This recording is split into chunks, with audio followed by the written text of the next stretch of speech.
Let me show you how you can send WhatsApp chat messages to your Gmail account in text file format.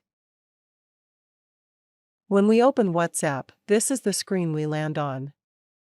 We need to open the chat window of the person in WhatsApp.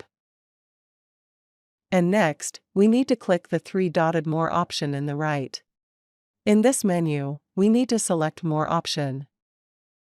And again, from this menu, we need to select Export Chat option, which will bring us to this screen. We can choose to send the messages with media or without media.